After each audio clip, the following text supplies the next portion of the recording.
Hey guys, once again I Dr. Rahul Mishra welcome you all in my YouTube channel. Yesterday we have started scales of engineering drawing. Okay, so what we have did yesterday is quick review.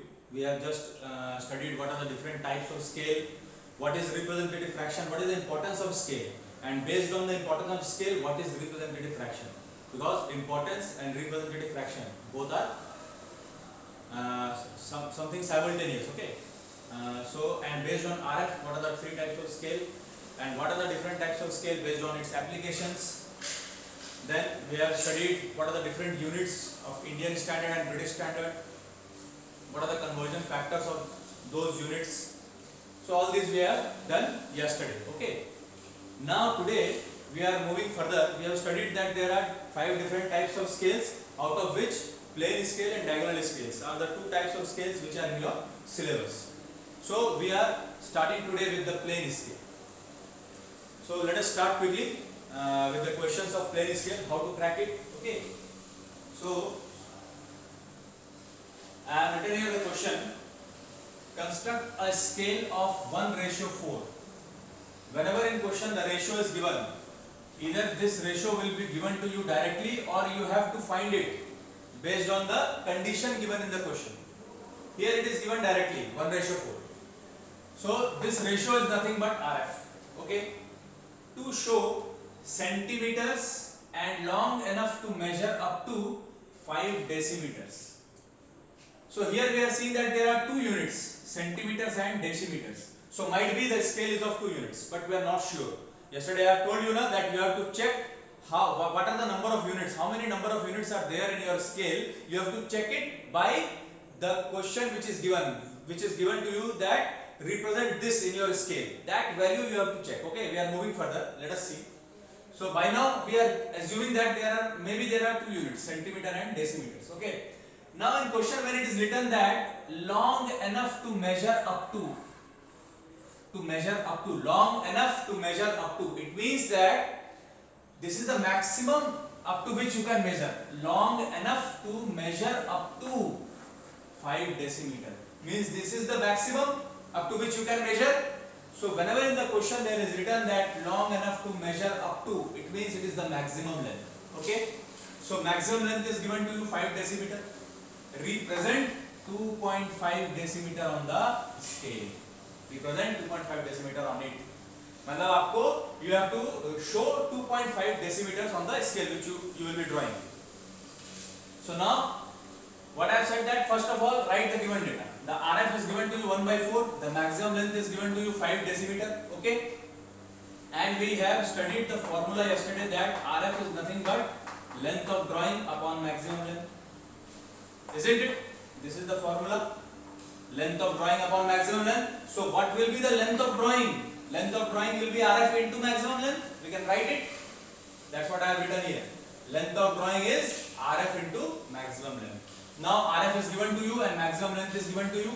Put it. RF is 1/4 and maximum length is 5.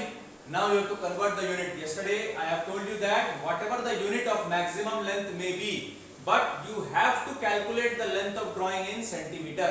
Why? Because the scale which you will be drawing with the help of your ruler scale, and your ruler scale is in centimeter only. Okay. So you have to convert all the data in centimeter of length of drawing. So it is 5 decimeter, and we know yesterday we have written the table of units. The smallest unit is millimeter, then centimeter, then decimeter, then meter, then decameter, then hectometer, and then kilometer. We have studied this, and all these are having a difference of 10, isn't it? Yesterday we have did all these things. So here it is 5 decimeter, and we know that 1 decimeter is equal to 10 centimeter. 1 decimeter is equal to 10 centimeter. It is written over here. So we have multiplied it by 10, then it is converted into centimeter. Now we calculate it, it is 12.5 centimeter. So your length of drawing is 12.5 centimeter. Actually, it is not like that. Okay. Actually, the length may be larger. But in drawing, we are drawing it as 12.5 centimeter because it is reducing scale. Since RF is 1/4, 1/4 means the denominator is larger, and the numerator is smaller. So once the denominator is larger, it means it is reducing scale. Less than 1, it is reducing scale. So definitely the length of drawing will be smaller than the maximum length. And what is the maximum length? 5 decimeter. See, 5 decimeter, if you convert it in centimeter, it means 50 centimeter. So actually the length is 50 centimeter, but you are drawing it on the scale to 12.5 centimeter. That is the beauty of scale. So this is the, if somebody asks that which type of scale it is, if it might be asked in the question, state that which type of scale it is. Then you will write it is reducing scale. Okay. So now once your length of drawing is known, then what you have to do, first of all, you have to check all the things, that whether your question is correct or not, or something lacuna is there. Okay. So what you have to check, listen it carefully. The maximum length given is 5 decimeter. Okay. The unit which is written behind the maximum length and the unit which is written to represent, you have to represent 2.5 decimeter. If it is written in decimal, 2.5, okay, decimal is there, then definitely what I have told yesterday, that if the thing which you have to show is written in decimeter, it means the unit behind it will be the larger unit. All this I have explained to you yesterday. If you have not watched my previous lecture of scales, then it's my humble request, first go and watch the lecture number 1 of scales. Then come to this lecture, okay? So this is 2.5 decimeter, the larger unit must be there. So that's why I have written here, it can be written like 2 decimeter and 5 centimeter. Okay? The larger unit is there, decimeter, and the unit behind the maximum length and behind the thing which you have to represent must be same. If it is not same, you have to make it same. Okay? So here it is same, no problem. It is also decimeter, it is also decimeter, no problem. And the unit is the larger unit, because decimeter is larger than centimeter, and you have to check it whether there are 2 units or not. So I have told you that decimal ke pehle, before decimal, the thing which is there is 1 unit. So this 2 is 1 unit, and after decimal the numbers are there, it represents the 1 unit. So this 2 is 1 unit and this 5 is 1 unit. It means the scale is of 2 units. And what are the 2 units? Decimeter and centimeter. Okay? And when it is written in decimeter, इसके पीछे आपका larger unit रहेगा, तो आप देखिए decimeter and centimeter, which is larger? Decimeter is larger, so here it is decimeter, no problem. So 2 decimeter and 5 centimeter. This you have to represent on your scale. But before that you have to draw the scale. So now, let us draw the scale. But ये चीज आपको आना चाहिए उसके बाद. You have to check all the things.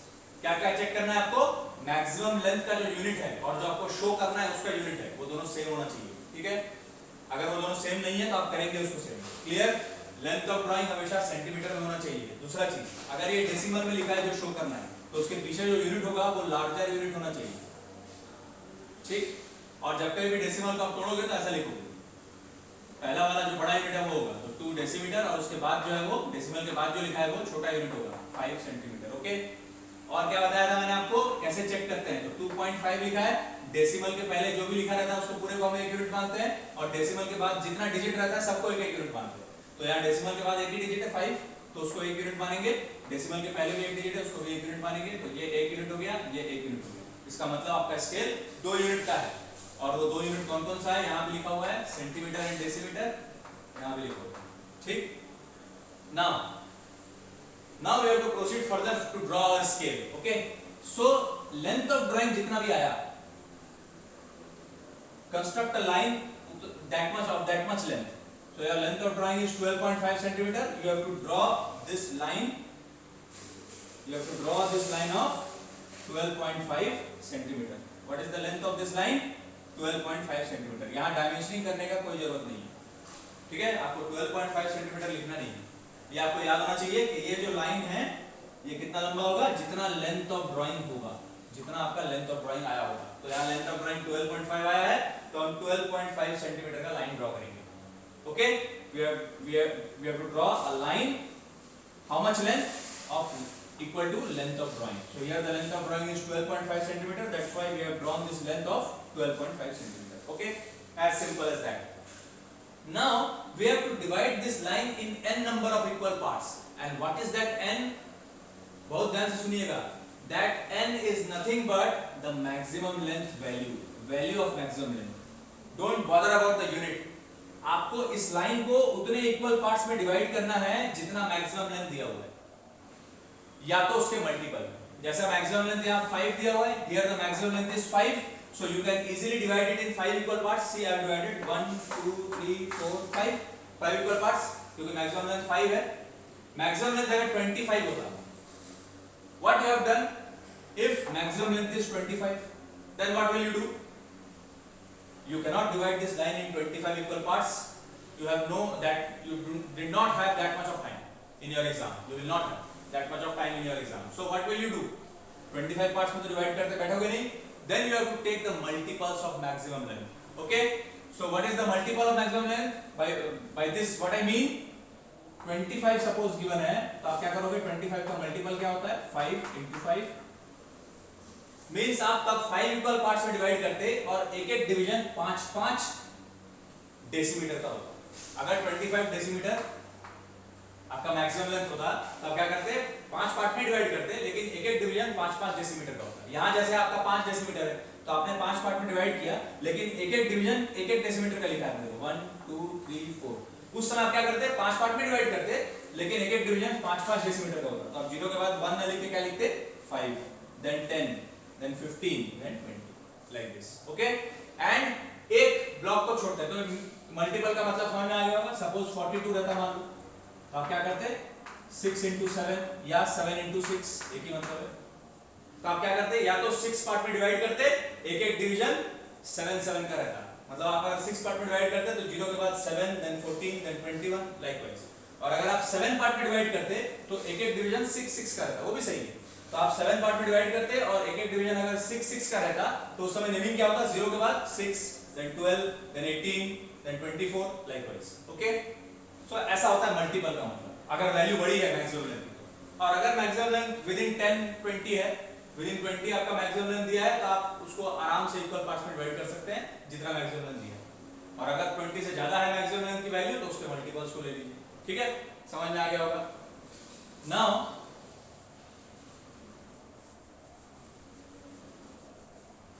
ठीक है, यहां तक आप समझ गए. अब आगे चलते हैं. तो अभी हमने क्या देखा कि हम एक लाइन ड्रॉ करेंगे जिसकी लंबाई कितनी होगी? जितना आपका लेंथ ऑफ ड्राइंग होगा. ठीक, जितना लेंथ ऑफ ड्राइंग होगा उतना लंबा आपने लाइन ड्रॉ कर दिया. तो यहाँ हमारा लेंथ ऑफ ड्राइंग 12.5 आया था, हमने 12.5 ड्रॉ कर दिया. उसके बाद उसको हम इक्वल पार्ट्स में डिवाइड करेंगे. कितने इक्वल पार्ट? जितना मैक्सिमम लेंथ. तो मैक्सिमम लेंथ 5 है, तो हम इसको 5 इक्वल पार्ट्स में डिवाइड करेंगे. ये क्लियर हो गया. अब कैसे डिवाइड करेंगे? तो सब मैथ्स में किए हो, फिर भी एक बार बता दे रहा हूं. ध्यान रखना, कभी भी अगर आपको लाइन को इक्वल पार्ट्स में डिवाइड करना है, तो आपको क्या करना पड़ेगा? यहां बताता हूं मैं आपको.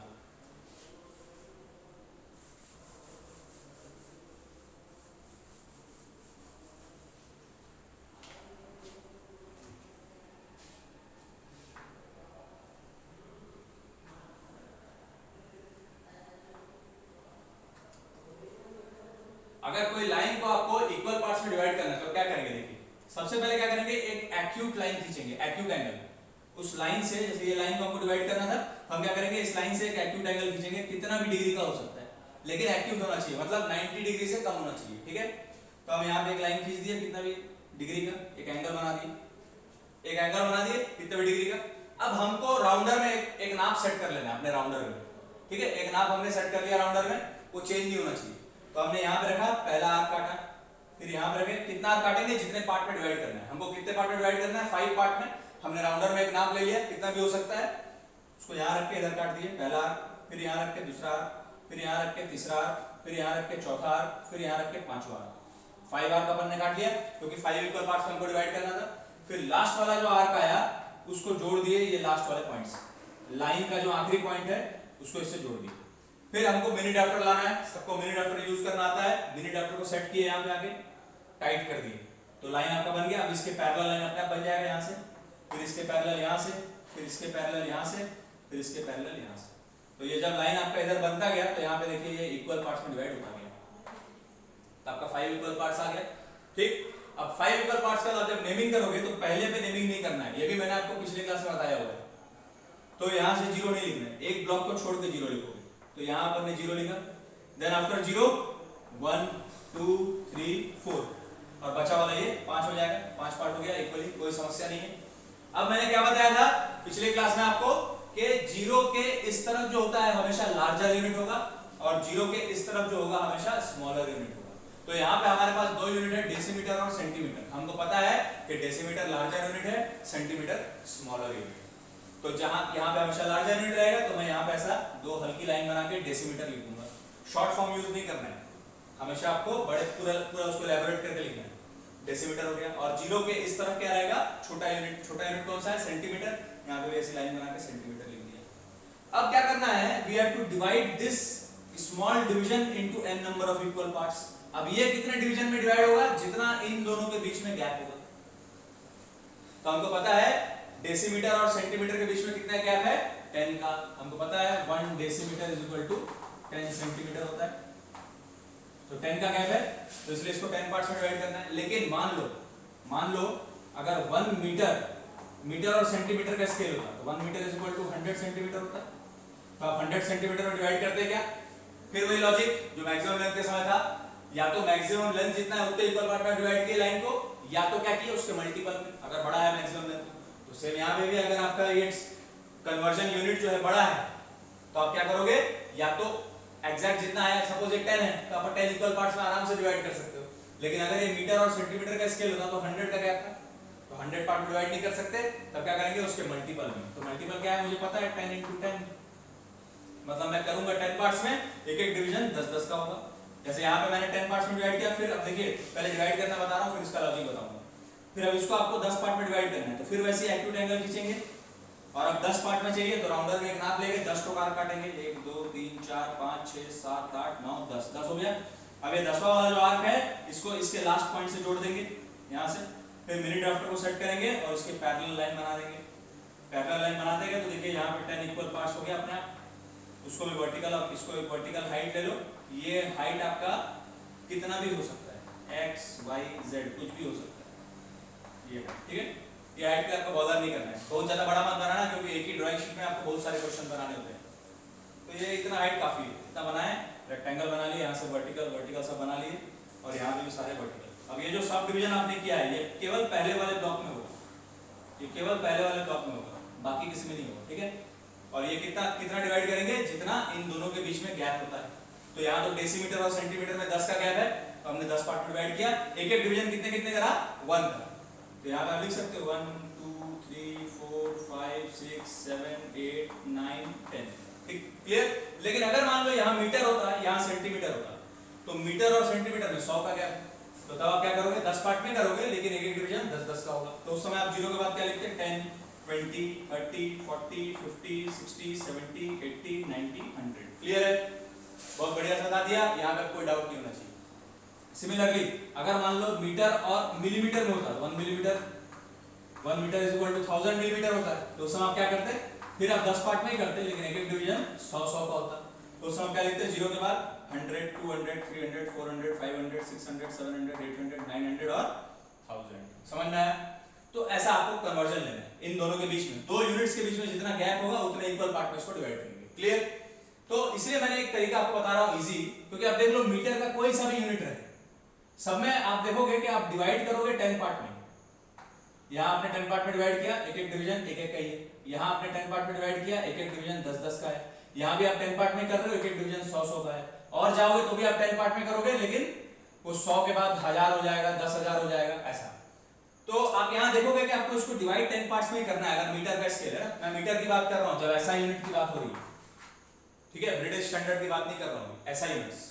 तो जब इसकी बात होगी तो मीटर हमेशा आखिरी में जब मीटर रहा तो आप समझ जाना कि स्मॉल डिवीजन जो है वो 10 पार्ट में ही डिवाइड होगा। तो इसलिए इसको नेमिंग मत करना, कुछ ना 1 2 3 लिखना, ना 10 20 30 लिखना, ना 40 100 200 300 कुछ नहीं, आप बस 10 पार्ट में डिवाइड करके छोड़ देना, ठीक है। जो लिखोगे इधर लिखना, इसको मत लिखना कुछ, जैसे मैं लिखा हूं यहाँ 1 2 3 4 मत लिखना, इससे गलती होने का चांस नहीं रहेगा। मान लो अगर ये मीटर सेंटीमीटर का स्केल होता, आपने 10 पार्ट में तो किया है, वो एकदम सही है, लेकिन अगर आप 1 2 3 लिख दिए तो गलत हो गया। आपको यहाँ पे 10 20 30 लिखना था, तो हड़बड़ी में हो सकता है गलती, तो इसलिए बेटर है कि यहाँ कुछ लिखो ही मत। आपको पता है कि मीटर जब कोई भी यूनिट में आया तो ये 10 पार्ट्स में डिवाइड होगा, दैट्स इट, ये दिमाग में बैठा लो, ठीक है। मीटर आया मतलब ये स्मॉल डिवीजन, जो पहला वाला डिवीजन है वो 10 पार्ट में डिवाइड होगा, क्लियर है, ठीक है। तो इसलिए यहाँ पे नेमिंग मत करना, डिवाइड कर देना बस, क्लियर। तो ये आपका स्केल बन गया। अब स्केल बनने के बाद आपको शो करना था, शो कितना करना था 2.5 डेसीमीटर। इसका मतलब क्या है 2 डेसीमीटर और 5 सेंटीमीटर। तो 0 के इस तरफ मेरा डेसीमीटर है तो यहाँ मैं 2 ले लूंगा, ये 2 है मेरा देखिए, और 0 के इस तरफ क्या है सेंटीमीटर है, तो सेंटीमीटर कितना है 5, तो 5 सेंटीमीटर कैसे, ये 0 है, इसके बाद से गिनोगे ना, ये 1 ये 2 ये 3 ये 4 ये 5 उठा दिए ऊपर, और यहाँ पे मार्क कर लिख दिए 2.5 डेसीमीटर। क्लियर है? इसको आप 2 डेसीमीटर 5 सेंटीमीटर भी लिख सकते हो, आपकी मर्जी। तो ये क्वेश्चन समझ में आ गया होगा मेरे ख्याल से, ठीक है। अब एक और एग्जांपल आज देख लेते हैं। Draw a scale of 1:60, RF दिया हुआ है, टू शो मीटर्स एंड डेसीमीटर्स। अब देखो ये पढ़ के भी हमको समझ में आ रहा है कि शायद 2 यूनिट होगा, मीटर और डेसीमीटर, लेकिन अपन श्योर नहीं, आगे देखते हैं। And long enough to measure up to 6 metres. जहां कहीं भी ये वर्ड आया long enough to measure up to, आप समझ जाना मैक्सिमम लेंथ दिया होगा, और रिप्रेजेंट 4.5 मीटर। अब 4.5 मीटर हमको पता है डेसिमल के पहले जितना रहता है वो 1 यूनिट है, डेसिमल के बाद जितना है वो 1 यूनिट है, तो 2 यूनिट्स का स्केल है, और वो 2 यूनिट कौन कौन सा है, मीटर और डेसीमीटर। और यहाँ पे देखो 4.5 मीटर लिखा है, डेसिमल में अगर लिखा है मतलब पीछे बड़ा यूनिट होगा, डेफिनेट सी बात है। मीटर और डेसीमीटर में क्या बड़ा होता है, मीटर बड़ा होता है ना, 1 metre is equal to 10 decimetre, तो मीटर बड़ा होता है, ठीक है, आपको मीटर लिखा हुआ है पीछे। जो मैक्सिमम लेंथ है उसका यूनिट भी मीटर लिखा है, ये देखिए, और जो शो करना है उसका यूनिट मीटर लिखा है, दोनों सेम है, एकदम सही है, कोई समस्या नहीं। अब गिवन डेटा लिख लो, आरएफ 1/60 है, मैक्सिमम लेंथ दिया है 6 मीटर, जो शो करना है वो है 4.5 मीटर, तो ये भी मीटर में है, ये भी मीटर में है, सही है। अब ये 2 यूनिट है मीटर में, मतलब ये क्या होगा 4 मीटर और 5 डेसीमीटर, ये लिख दिया है। अब आपको लेंथ ऑफ टाइम निकालना है, RF into maximum length, RF into maximum length कर दिए, मैक्सिमम लेंथ 6 मीटर है, मेरे को सेंटीमीटर में कन्वर्ट करना है, बताया हूं, तो 1 metre is equal to 100 centimetre into 100 कर दिया, ये सेंटीमीटर में आ गया लेंथ ऑफ ड्राइंग, कितना आया 10। तो जैसे ही आपका लेंथ ऑफ ड्राइंग आया उतना लंबा आपको लाइन बनाना है, तो आपने 10 सेंटीमीटर की ये लाइन बना ली, ये लाइन कितना होगा 10 सेंटीमीटर। अब उस लाइन को हमको कितने इक्वल पार्ट्स में डिवाइड करना है, जितना मैक्सिमम लेंथ है, कितना है 6, तो देखिए मैंने 6 इक्वल पार्ट में डिवाइड कर लिया, 1 2 3 4 5 6। क्लियर? कैसे किया बता दिया पिछले क्वेश्चन में, बार बार नहीं बताऊंगा। तो ये 6 पार्ट्स में डिवाइड हो गया। अब उसके बाद क्या करना है, जैसे 6 पार्ट में डिवाइड हुआ, पहला वाले को छोड़ के इसको 0 लिख दो, 1 2 3 4 5। क्लियर? उसके बाद ये जो पहला बचा, आपको क्या करना है, बड़ा यूनिट को 0 के इधर लिखना है, छोटे यूनिट को 0 के इधर लिखना है। बड़ा कौन सा है मीटर, छोटा कौन सा है डेसीमीटर। देखो यहाँ मैंने मीटर लिख दिया, यहाँ मैंने डेसीमीटर लिख दिया। अब मेरे को पता है कि मीटर आया मतलब इसको मेरे को 10 पार्ट में करना है, पहले वाले को, इसको फिर मैंने देखो यहाँ लाइन बना के 10 पार्ट में डिवाइड कर लिया। जैसे 10 पार्ट डिवाइड किया, देखो मैंने यहाँ नीचे कुछ लिखा नहीं, कुछ भी हो सकता है, चाहे 1 2 3 हो, चाहे 10 20 30 हो, चाहे 100 200 300 हो, चाहे 1000 2000 3000 हो, मुझे कोई मतलब नहीं उससे, इसलिए मैंने यहाँ कुछ लिखा नहीं। बस मैंने देखा कि दोनों यूनिट्स में आखिरी में मीटर है, तो मैंने यहाँ पे 10 पार्ट में डिवाइड कर दिया पहले डिवीजन में, एज सिंपल एज दैट। अब आपको क्या करना है, 4.5 मीटर बनाना है, इसका मतलब 4 मीटर 5 डेसीमीटर। तो 0 के इधर आपका मीटर है और 0 के इधर डेसीमीटर है, तो यहाँ से आप मीटर को लोगे, यहाँ से आप डेसीमीटर को लोगे, तो मीटर में 4 है, देखो 4 वाले को उठा दिया मैंने, और डेसीमीटर में कितना था 5, तो गिन लो, 0 को नहीं गिनना, 0 के एक बाद से, तो ये 1 ये 2 ये 3 ये 4 ये 5, तो इसको उठा दिया, ये आपका 4.5 मीटर हो गया, या तो आप 4 मीटर 5 डेसीमीटर में लिख सकते हो। सो गाइस देखिए, आपको बता दिया 2 क्वेश्चन, बहुत ही सिंपल है ना। ऐसे ही क्वेश्चन आता है स्केल में, अब अपन अगले वीडियो में आगे कंटिन्यू करेंगे और क्वेश्चंस देखेंगे, ठीक है, प्लेन स्केल्स के। तब तक के लिए इसको प्रैक्टिस करिए। थैंक यू गाइस, और please like share and subscribe करना मत भूलिए। Thank you.